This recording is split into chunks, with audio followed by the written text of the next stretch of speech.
Hi, and welcome to another Tuesday with Tiffany, your KVHD registered dietitian nutritionist. Today, I wanted to talk about diabetes and a great way to help manage diabetes through meal planning. There are 4 types of diabetes: type 1, type 2, prediabetes, and gestational diabetes. A person with type 1 diabetes does not produce insulin. A person with type 2 diabetes does produce insulin, but their body does not use it properly. Type 1 is not preventable, whereas type 2 is preventable. A person that is diagnosed with prediabetes has glucose levels that are higher than normal, but not high enough to be called diabetes.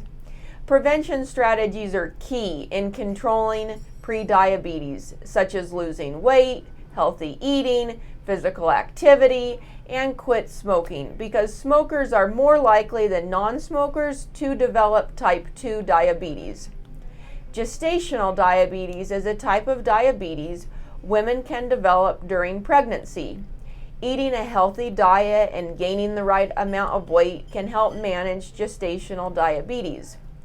The diagnosis blood test called hemoglobin A1C shows a person's average glucose levels for the past 3 months.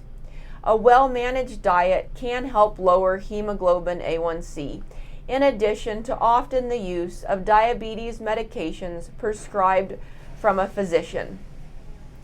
A hemoglobin A1C greater than 6.5% is diagnosed as diabetes, and a hemoglobin A1C between 5.7 to 6.4 is termed prediabetes. Nutrition interventions are extremely helpful in managing and controlling diabetes. There are 2 common known ways to manage diabetes through meal planning: the plate method and carbohydrate counting. I have personally found that patients have greater success managing meal planning when using the plate method as compared to carbohydrate counting. So let's discuss what the plate method is all about. The diabetes plate method is the easiest way to create healthy meals that can manage blood sugar. Using this method, a diabetic can create a perfectly portioned meal with a healthy balance of vegetables, proteins, carbohydrates, without any counting, calculating, weighing, or measuring. All you need is a plate. To start out, you need a plate that is not too big. The size of our plate usually determines the size of our portions, so you want to start out with a reasonably sized plate. About 9 inches across is a decent sized plate. Then I want you to imagine 2 lines drawn on your plate, breaking it into 3 sections. So first, we're going to fill half of our plate with non-starchy vegetables. Non-starchy vegetables are lower in carbohydrates, so they do not raise blood sugars very much. They are also high in vitamins, minerals, and fiber, making them an important part of a healthy diet. Second, I want you to fill 1/4 of your plate with lean protein foods. Foods high in protein such as fish, chicken, lean beef, soy products, and cheese are all considered protein foods. Protein foods, especially those from animal sources, usually contain saturated fat, which may increase your risk of heart disease. Lean proteins are lower in fat and saturated fat, making them a healthier choice. Keep in mind that some plant-based protein foods like beans and legumes are high in carbohydrates. Third, I want you to fill 1/4 of your plate with your carbohydrate foods. Foods that are higher in carbohydrates include our grains, our starchy vegetables, beans, legumes, fruit, yogurt, and milk. These foods have the greatest effect on our blood sugar. Limiting your portion of carbohydrate foods to 1/4 of your plate can help keep blood sugars from rising too high after meals. Fourth, choose water or a low-calorie drink for your beverage. Water is the best choice because it contains no calories or carbohydrates.